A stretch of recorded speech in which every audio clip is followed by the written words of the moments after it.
It wasn't as cohesive as I would have enjoyed that movie, GB. And he's like, you didn't have 2 hours to watch a movie in a row? No. No, I did not have that at all. Even if we did have 2 hours to watch a movie, we would spend 90 minutes of that fighting about what we're about to watch. Which is insane to me, because I don't know if you know this, I don't want to brag, there's other televisions in the house.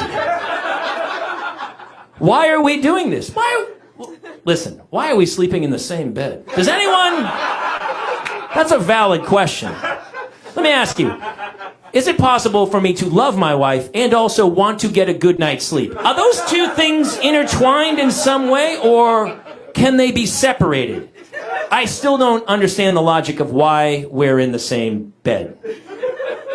I don't know about you guys, but for me, sleep is a solo endeavor. I've never once been like, hey, I'm thinking about taking a nap. Would you like to join me? Hold on, are you talking about sex? No, it's super exhausting. I'm talking about napping. What I'd like is if you could just lay next to me and then toss and turn a little bit. Breathe deep, just move every now and then, just so it's impossible for me to reach REM. Is that something that could be arranged? Hey everybody, this is Larry the Cable Guy, and you're watching the Parents Lounge. And if you're not, you're a dadgum communist. Git-R-Done. We could have homes on separate coasts, go dive in Greece with squids. Could have been so bleeping rich, but instead we had kids. They won't smile for a photo, they won't eat the food we choose. That's why we're heading to the Parents Lounge to drown ourselves in booze. Every day we're more exhausted, we haven't slept in years. They hit me in the nuts so bad, my eyes filled up with tears. And yes, we'd like to fake our death and go off of the grids, but the truth is we are softies and we truly love our kids. So join us every Tuesday night to laugh at all our pain. Evening in the Parents Lounge is the cure to staying sane.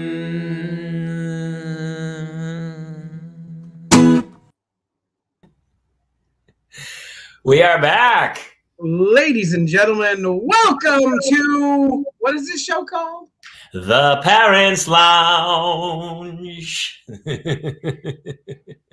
How are you, my friend? I'm good. Jason, how are you? Jamie Kaler, as always, joined by my partner, Jason Gowin. It reminds me, every time I hear that, I keep saying, it's like, I'm one of those guys, it's good enough. Like, I did it. It's so honest. But literally, when we put that up, that was just a temp track.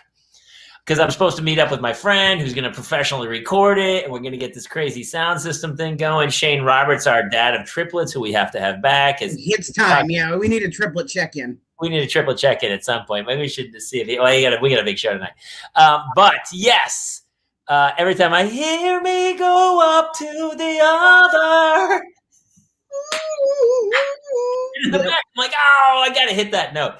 Dude, I don't know about you, but I've been torturing my children by, they won't get up. They just will not get up in the morning. So I've become that dad who's like, it's time to get up. And they're like putting the pillow over their head. And I'm like, it's a Tuesday for breakfast. We're doing it. And they're just like, they're telling me to shut up. I did. I sing all morning. You are the only other father I've ever heard of. I do it just like Bill Murray used to with the SNL sketch. Star Wars, now it's nap time. Soon it will be time for your nap. Yep, my kids are hating. Actually, and all of a sudden, they kind of got me back because I was doing it like every morning this week. I go, it's time to get up. And finally, Hannah started singing back. And then Claire has this dog whistle thing she can do, like, ee! Where you're like, psh! So they kind of, even though I thought I had them, they got me in the end. Oh, that's rough, my friend. So my son yesterday looked at me and asked me, how many chins do most people have? And I said, well, it depends, mostly one. He goes, why do you have 4? I'm like, how many ouch, my friend. How many fists do most children have? Only 2? Because you're about to have 4, buddy.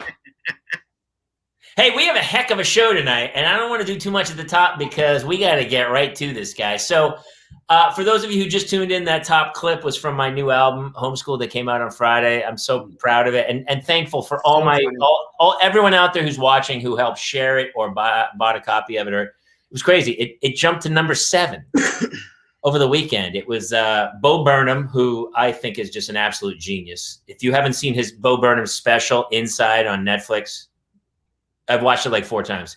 It's one of my favorite musical comedy things I've ever seen. 2 Norm Macdonald albums, God rest his soul, one of the greatest comics of all time. 2 John Mulaney albums, who's just all over the news because he got divorced and impregnated Olivia Munn. And then Eddie Izzard has an absolutely new album out, who we've talked about Eddie Izzard before. I'm a huge, monstrous fan of Eddie Izzard when he talks about the history of England, where he's like, well, this is our land. He goes, well, you don't have a flag, when he plants the flag. Like, great. And then I was number 7. And so I grabbed a screen grab and I posted it, and people were, and I was like, I was shocked. So thank you to everybody who kind of reached out. It was a crazy year, as most of you know, because we've been doing this show for a while during the pandemic. And I feel like I really encapsulated the tragedy plus time aspect of the show. So thanks to everyone out there.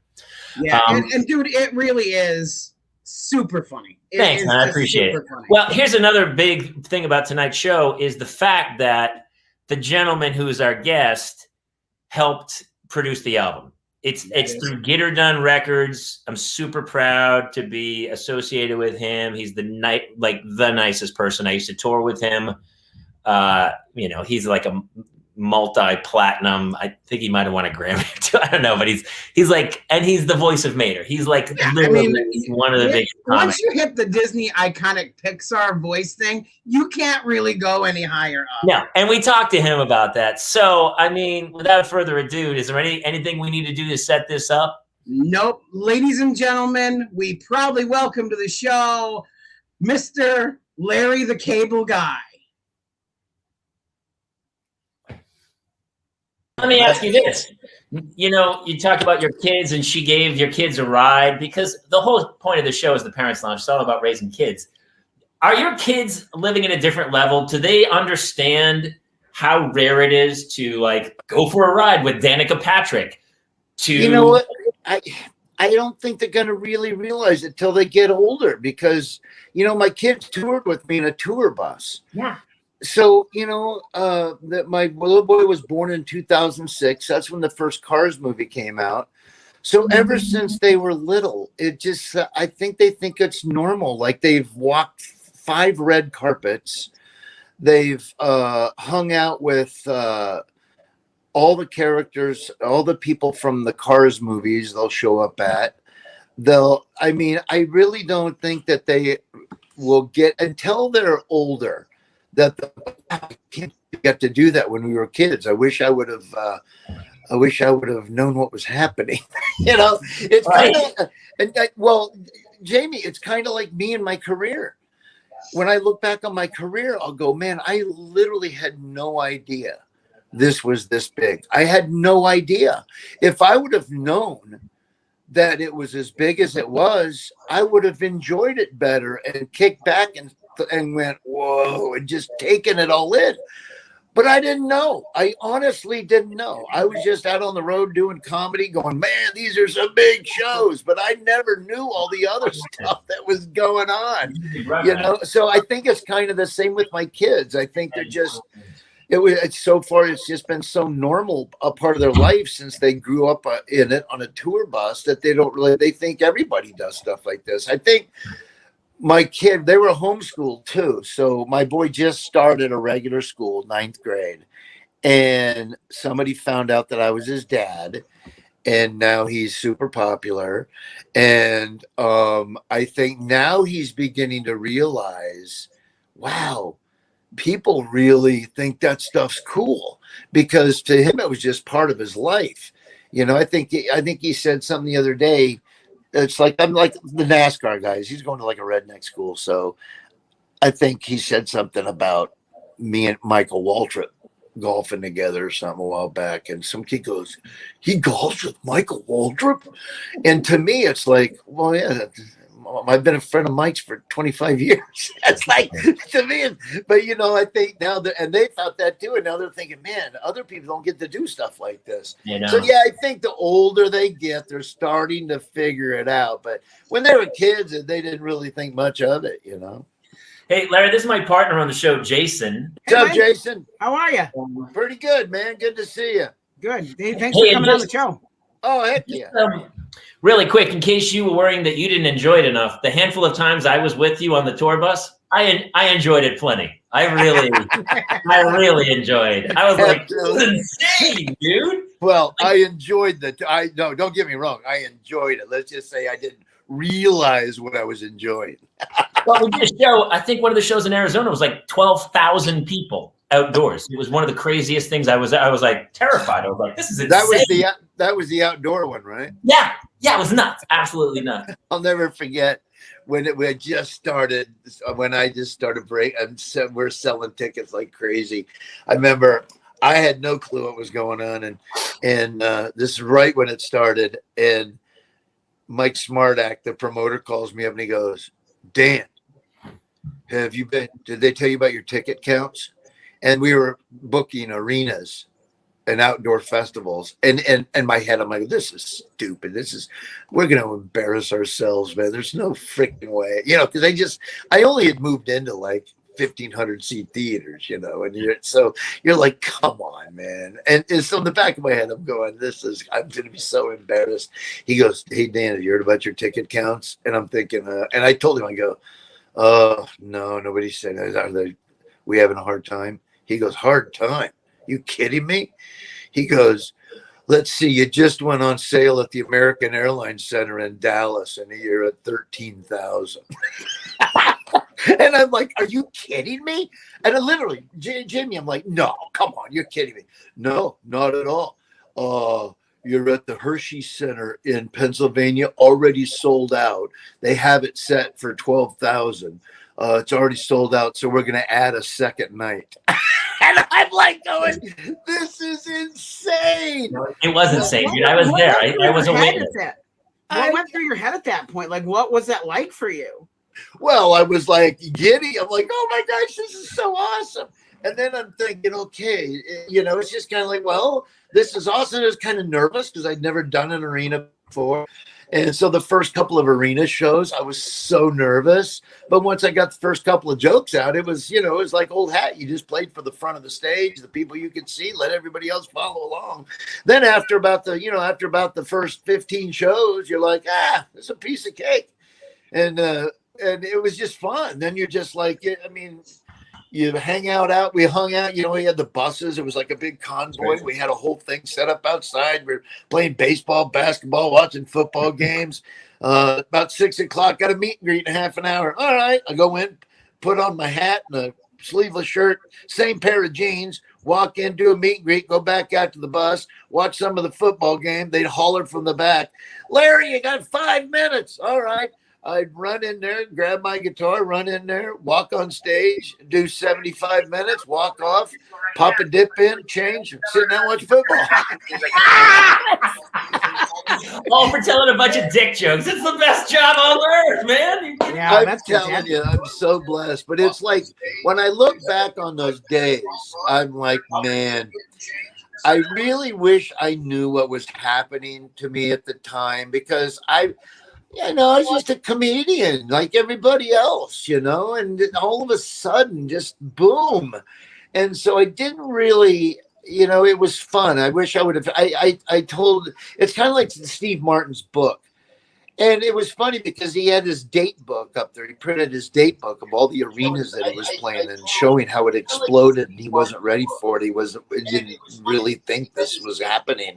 And it was the same places that I played, the exact same places. I read that book. Yeah. Yeah. And he said there was anything that he wished he would have done more. He would have kicked back more and enjoyed just taking it in and enjoyed those stand-up career doing those things. And so what I did was, after I read that, and of course now I'm already, 8 years in, I remember sitting with Brad Paisley. We're having a cigar on the deck of my hotel room, and after at a Cars premiere, and we were talking about that. And he said, "Yeah, you know what we do?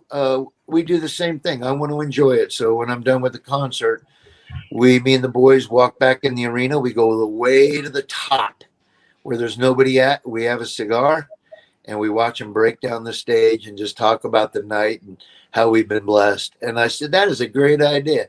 So after we got done, right afterwards, we'd change, we'd walk in, and me and my opening act, my tour manager, we would sit in the bleachers up top.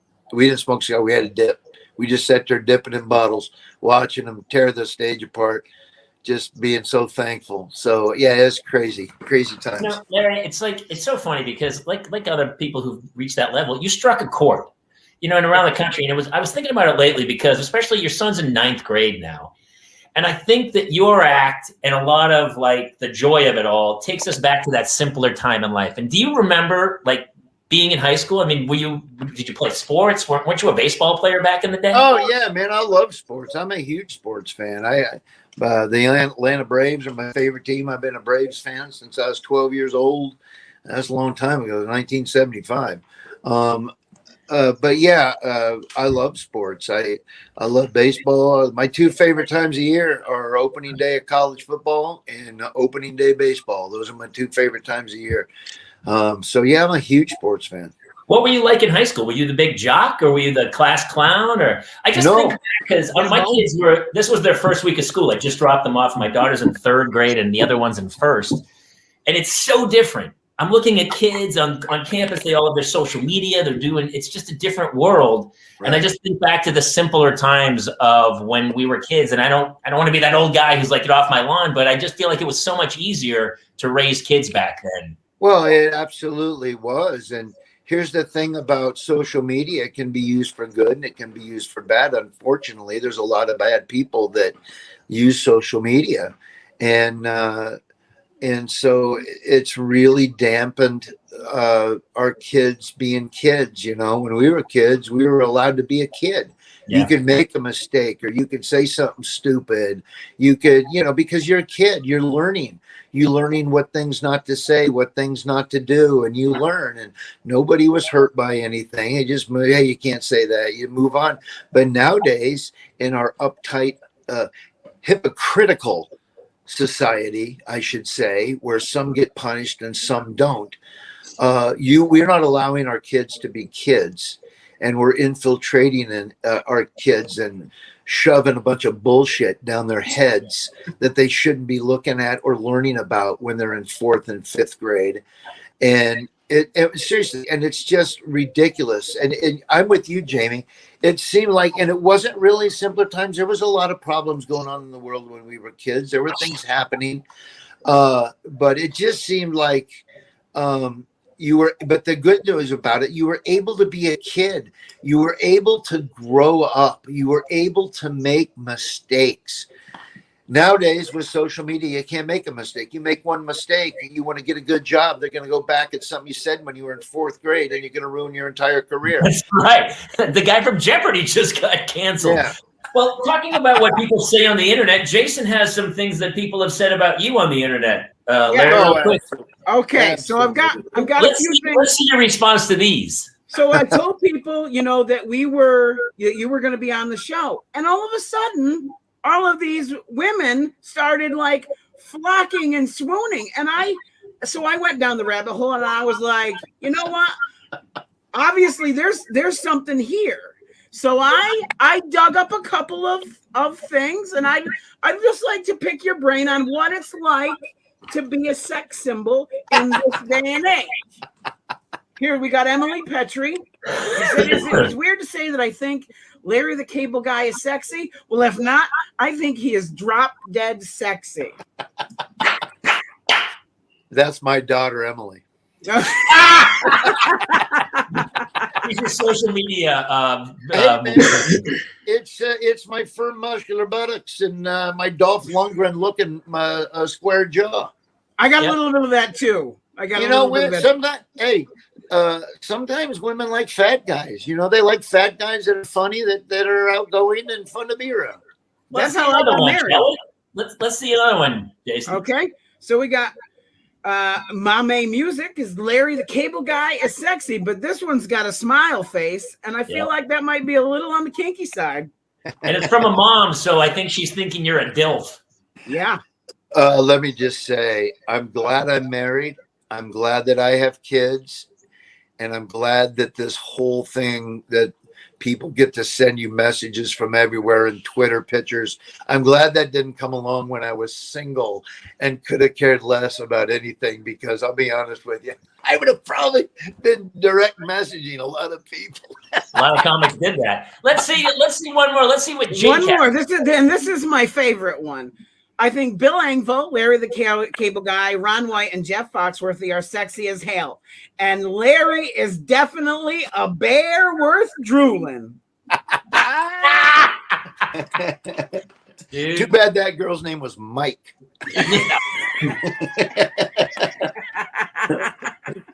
Oh my God!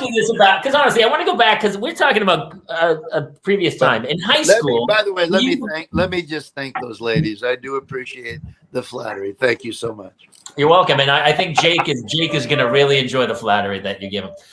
In high school, were you? I mean, I'm interested because we know so much about you. Obviously, dude, my friends, I told them you were going to be on. They went to Disneyland the other day, and I'm like, oh, that's right. 100 years from now, you're still going to be that tow truck. You're Mater for life. You're ever, brother. I know. Forever. Like, it's a big deal. I know. It's so crazy. I'm so thankful. I got to tell you, it's nuts. I was just doing, like I said, I was just doing the last interview with Danica Patrick, and we'd run into each other a bunch of times and never really got to talk. So it was cool. But she asked me the same thing. She goes, how cool is it that you're the voice of and why was that so special to me? And I'll tell you why. Not only is because I have kids now, but when I had kids, it kind of changed my act to the point where I'm not single and don't have a wife and I can make up things and say anything and create this alternate life with this character.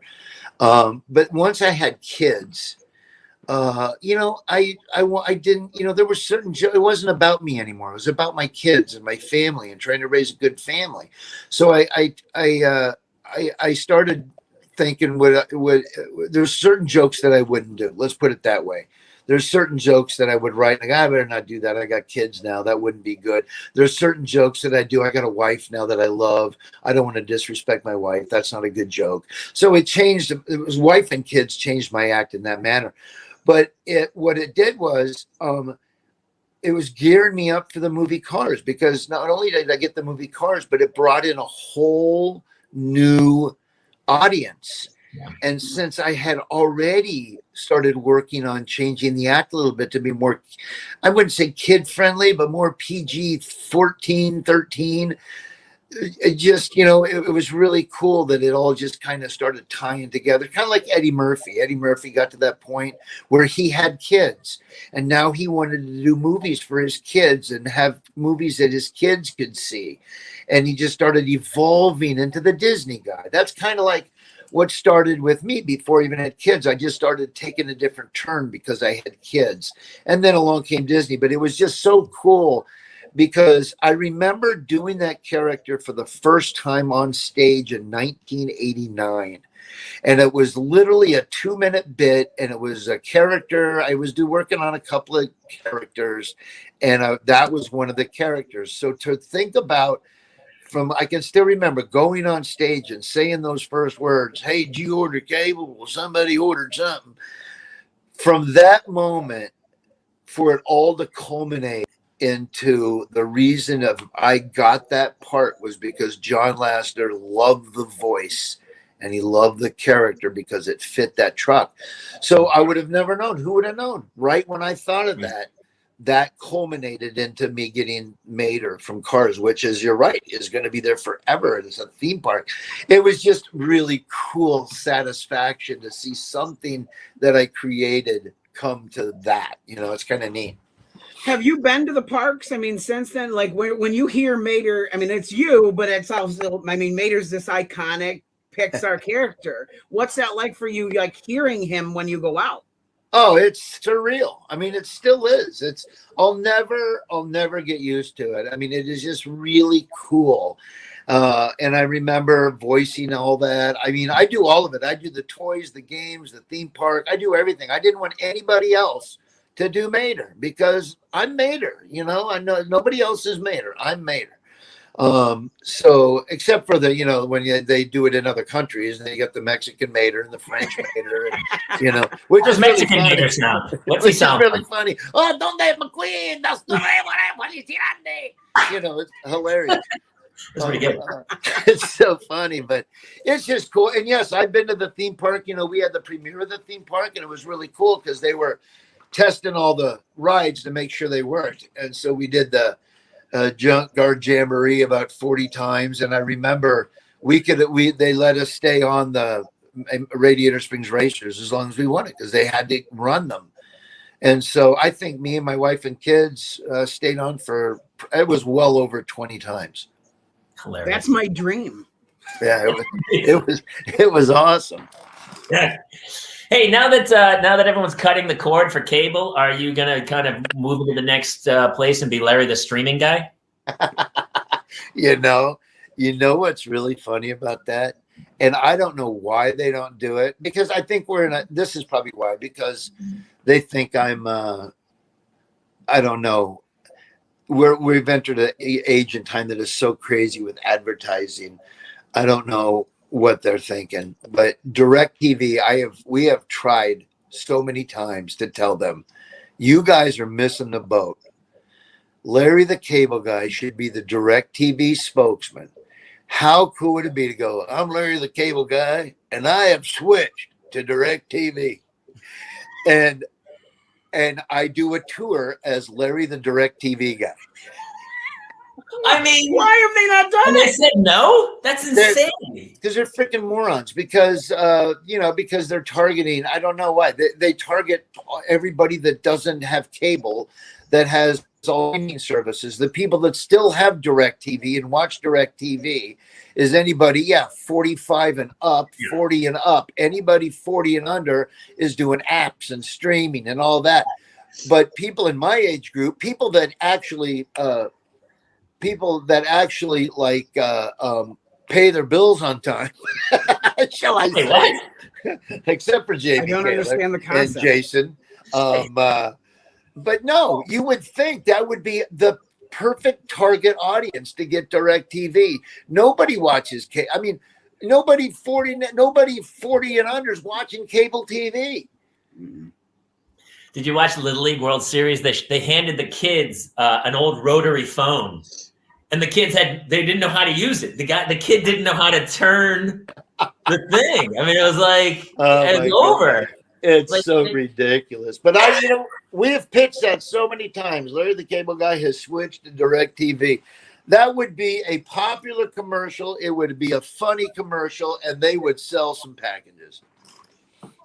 It's a missed boat by them. It is a missed boat. Crazy, man. And we're back. Yeah, we're back with him, right? We have. Yeah, we have more of the rest of the interview in just a little bit, but we're gonna check in with one of his friends and yours, and also now mine. Since we had Larry on, we talked to our good friend Bill Engvall, and we've been doing this recurring bit because Bill is a grandfather now, and he's a minister. Like he's reached this point in his life where he has such soothing knowledge that when we spoke to him during the pandemic, he would just go, "It's all going to be good, man." He'd talk you off the cliff. It's going to be all right, Jamie. Everything's going to fall into place. And we were like, dude, you need to come on the show and share some of this calming wisdom with everybody else. So we'll be back to Larry the Cable Guy with the rest of his interview. But before that, Jason, why don't you bring us to Bill? Ladies and gentlemen, Mr. Bill Engvall. Greg G from Sacramento asks, my kid is a real jerk. Can I return him and get another? Unfortunately, no, you can't. But there is not a parent in the world that hadn't had your exact same thought. But I got to be honest with you. As soon as they come out of the womb, they depreciate by a good 75%. It's kind of like driving your car off the lot. You're not going to get your money back. Let me just put it that way. And yeah, what do you got? What do you got to choose from? And here's the sad thing. What if you traded your kid in, you had another one, this kid was a bigger jerk than the other one? Now you got to look inside and go, maybe the genetics are messed up. Maybe you're a jerk. Let's face it, two ugly people aren't going to have a beautiful baby. That's all I'm saying. It's, I guess I would just say, try to reason with them, find out why they're being such a jerk. As I've said often before, if you listen, your kids will tell you everything you need to know. But yeah, you can't trade them in. It's better just to sell them on the open market. Really, you're going to get a better call. Your money. It's like your car. You take your car in for a trade-in, they give you a third of what it's worth. So I would, and then you got the whole children's services on you. Yeah, I would just say you're better off trying to just talk to your kid, and if it keeps being that, then maybe let him see a shrink. And then maybe with the next kid, don't even buy, just lease. Like a 3-year lease. Yeah, a lot of people just lease. And turn it in. 3 years and turn it in. Do you find the leasing of the kids is a better option? Depends on the make and model. If you got a smoking hot 18-year-old daughter, necessarily people can put up with a lot of jerkiness there. But yeah, I think probably leasing would be an option, but it's obviously for this gentleman that option is passed because you can't go get you can't get a sublease. You know what I'm saying? No, it's a different. I mean, with the next kids, you might even want to just find that make and model and just rent it for a couple days, for a weekend, and drive the PCH with it and see if it works for you. Let me take it for a test drive. Exactly. Now, I wish I'd known this when the twins were born. They actually do. They should have. They should. Before you're allowed to have a kid, you should have to test drive another child for like a month. And then people would come back and go, dude, not for me. I looked at it. I'm going to take the bus. I feel like that a lot of people. Jason, the good thing, you live in Los Angeles, right, Jason? No, I'm near Scranton, Pennsylvania. Oh, perfect. Well, you ought to check in to see if Pennsylvania has a lemon law. I think they do. I think they do. I think for 3 days. Very seriously approach them and say, hey, does that apply to children? And see what they say. Yeah. You might want to alert your wife you're going to do that, just so when you don't come home, she'll kind of know where to look for you. Yeah, exactly.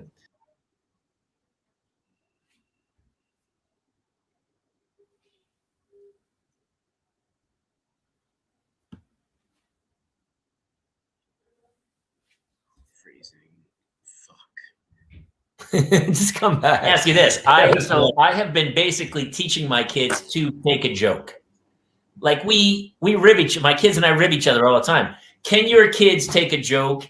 And is that something that you think if we could just teach the next generation to just not care what other people say and go just laugh at it? Like my daughter came home and she said, "Oh, they picked on me for my hair." I go, "What do you care? What do you care what that kid says about it? Just laugh at it and move on." My kids have a great sense of humor, and I told my kids, there's people are gonna say things, just laugh it off. There's nothing a bully or somebody trying to torment you with words hates worse than somebody just laughing it off and moving on, because it digs at them because they can't get at you.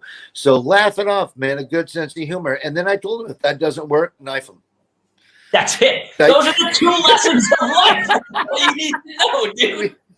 That's all you need. Laugh it off or just take a knife and cut them. I mean, what else do you think? Those are your 2 options. That's the same thing I told my daughters. That's amazing. That's I feel like Hannah might actually stab somebody, though. Hannah's actually she terrifies other kids. Hey, let me ask you what's really important. Hey, that's like my daughter, man. I'm not worried about that at all because she will kick the living crap out of somebody. My daughter's tougher than I am. Well, I mean, both of our wives are tougher than us. All of our Oh wives. my gosh. Well, my daughter is in dance and she's built like a volleyball player. So she doesn't have an ounce of fat on her. And she's 12 and holy mackerel. She looks like she's a freshman in college, but she'll do these kicks, like these karate kicks, just to torment her brother because he can't do them.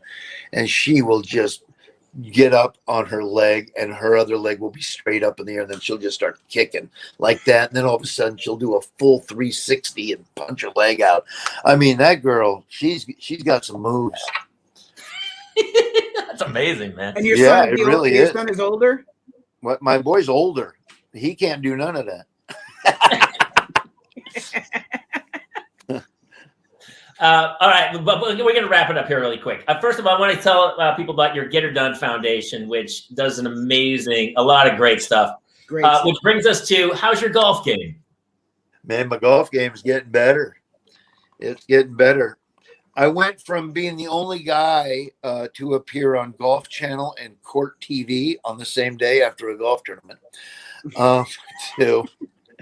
I'm down, Jamie. I'm down to a index of a 9 and a 12 handicap.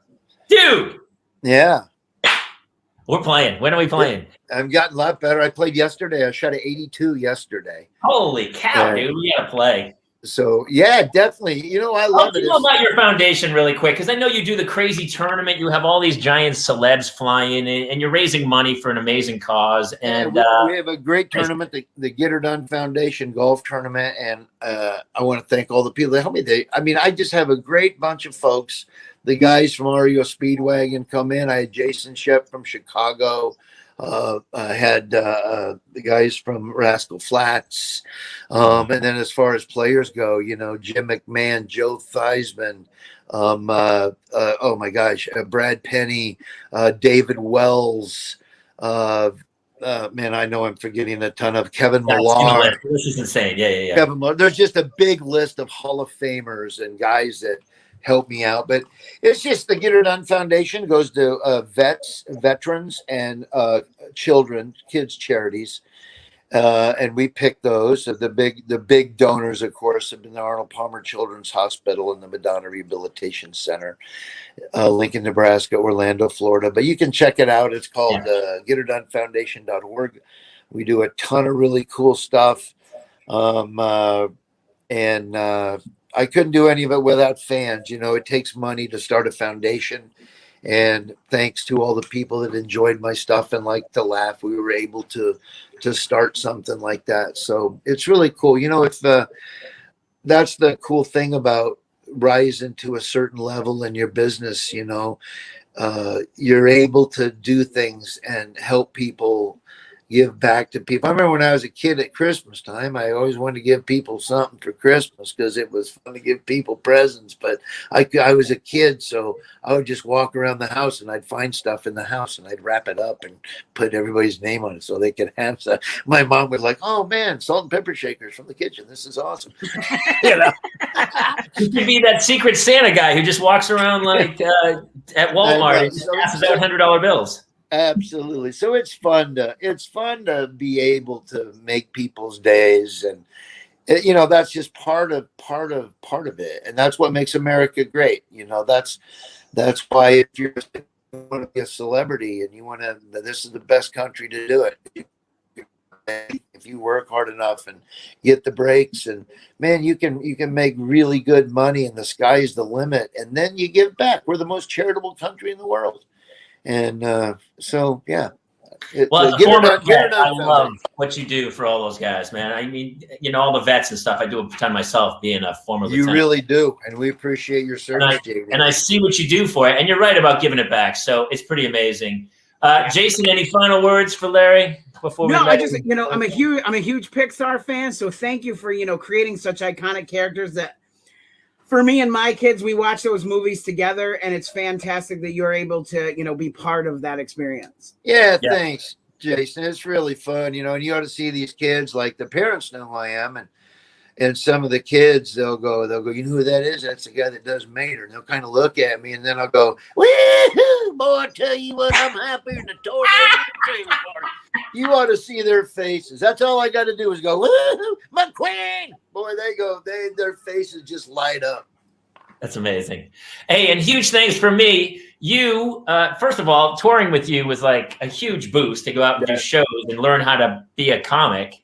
Thanks. And then you helped me put out my first album, Happy Father Days, and you're helping me put out my second album on Git-R-Done Records, and it's going to play on your Sirius XM channel here in a few weeks. That's right, Jay. Hey, I'm happy to have you too, man. I've known you forever. You're a super funny guy, and that's what my record label's for, man. I want to put funny guys on there that people need to hear. So we'll put you on the label, get you on Sirius, and you know, people, I mean, you're a funny guy. I mean, funny stuff. And the album's great. The first album was fantastic. And I can't wait for the second one. And, I'll see you in a couple of weeks with it. Yeah, it's called Homeschooled, and it's all about the year I homeschooled my kids during a global pandemic. That's some funny stuff. Man. Yeah, there's good stuff on there. I'll tell you that. I'll see you in a few weeks. Hey, listen, I don't want to hold you up. Huge thanks to Larry the Cable Guy for joining us at the Parents Lounge. And we'll see you soon, brother. Thank you so much. Appreciate it, guys. Thanks, and get her done. Wow.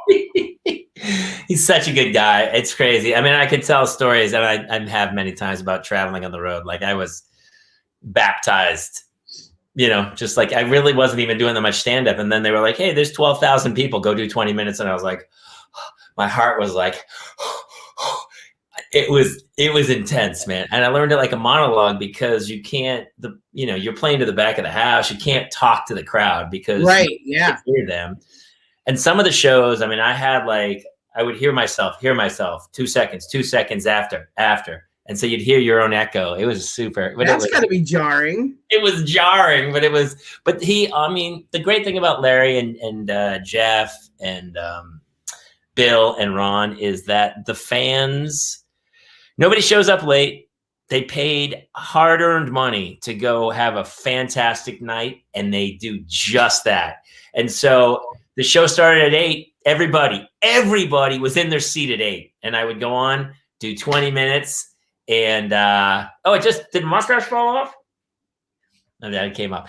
So I mean, it went into a cocoon, and it will be out as a butterfly soon. Yeah. And they were just so great. And so it's kind of come full circle now. I don't tour with them anymore. I'm doing other stuff. My friend Nick Hoff, if you see Larry live now, it's usually Nick Hoff, a buddy of mine who tours with him, has been on this show, and it's fantastic. And it's all in the family, but it's kind of cool. I did his Jeff and Larry's Comedy Roundup on Sirius XM last Friday, the day my album came out. And then he played my album in its entirety on the Jeff and Larry's Comedy Roundup show. So that's pretty exciting. Yeah, it was crazy great. And so it popped to number 7 over the weekend, and it was nuts and stuff. So it also blew up your media this weekend, blew up our iTunes. We had a fluctuation of new viewers and new fans. So if you're tuning in for the first time, hello and welcome. Yeah. Well, I talked about the album a lot, and I've gotten emotional about it because it was so many people had amazing pandemics, and so many people had even worse pandemics than me. But it was not a great time in history to have a 5-year-old and a 7-year-old being trapped in a house for a year. It was gruesome, especially for a guy in like his mid-50s who's not used to. I was on a TV show. I'm not used to like, will you pick it up like all day, every day. So almost canceled recording it. I was having a meltdown, like unbelievable. I recall. Super emotional. And what's great is all the guys from the Dadlands group and you, and I ran it for everybody, and everybody said, you have to record that. It's really strong. And I hadn't really toured it because nobody could tour. And now that it's out, I have this unbelievable honor, that Larry put it out, and that I did this thing. It was really, sometimes in your life you actually, force yourself to do something, and then you sit and you look back and you go, oh my gosh, I can't believe I did it. I was pretty proud of the whole situation. So yeah, dude, I gotta tell you, it was such an interesting process because you and I met you had already kind of written it. And I got to watch it form. And when I when I listened to the whole album and like knowing where it started and how you got there, dude, I was so excited for you because it really is smooth as butter. It's a Thanks, great, man. it's a funny time. Anybody who hasn't heard his new album, please do yourself a favor. It's gold. It's comedy gold.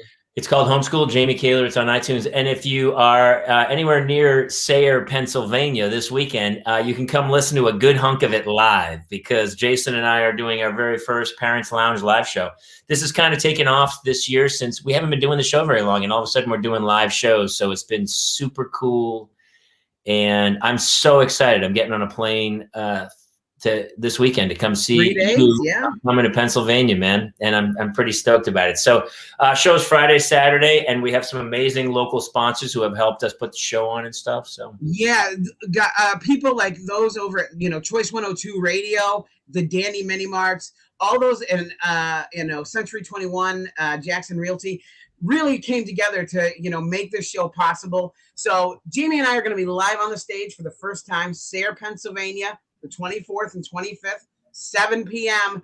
You're going to get to see a lot of the shenanigans from Mr. Kaler's Homeschooled album. You're going to get to hear some crazy stories from my adventures with my kids. And Jamie and I are going to do some stuff together. So it's going to be a fun time.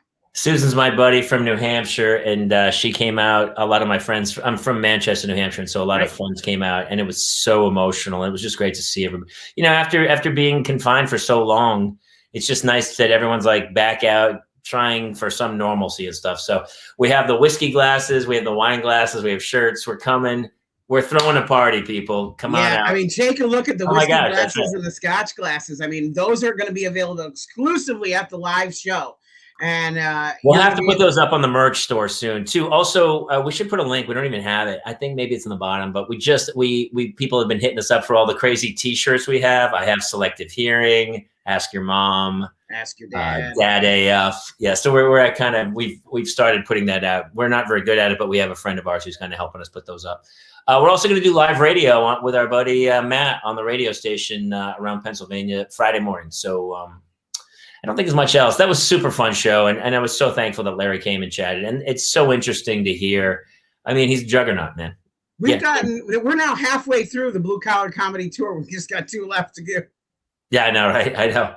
Actually, Jeff has said he'll come. I don't know. I've only did one show with Ron. I did it and he was the nicest cat ever. I did it at Mandalay Bay.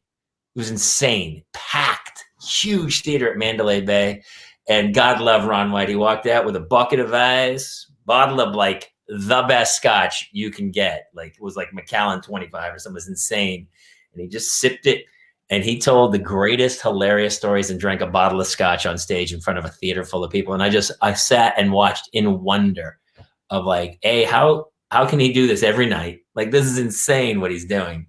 But just casual, it's really amazing when you watch somebody like I'm always like trying to get through material, and he just sits back and lets it wash over. It's pretty great to see. So yeah, all 4 of those guys were so unique and different, and they all 4 just crush. It was kismet. I mean, there's a reason it blew up the way it did. And anytime anything blows up, whether it's Dane Cook or whoever becomes so famous, then all of a sudden everybody tries to knock them down once they get to the top. But there's a reason people get to the top. And when those 4 dudes did that theater tour, I mean, it blew the F up, man. It just blew up. Yeah, it was insane. It was insane. So, hey, listen, let's roll this thing. I'm going to go put some kids to bed. Yep. Ladies and gentlemen, thanks for tuning in. Hope you had a great time. Catch us every week live, 10 p.m. Eastern time, 7 p.m. Pacific on Facebook.com/The Parents Lounge. YouTube.com/Jamie Kaler or Twitch.tv/The TPL Show. And every week our new audio drops on iTunes. And next week we have a couple of moms. I think we have Kate Mulligan and Claire Kramer are coming back for a little roundtable. A little roundtable. All right, we love you all. Thanks for tuning in, and we'll see you next time on the Parents Lounge. See you next week, everybody.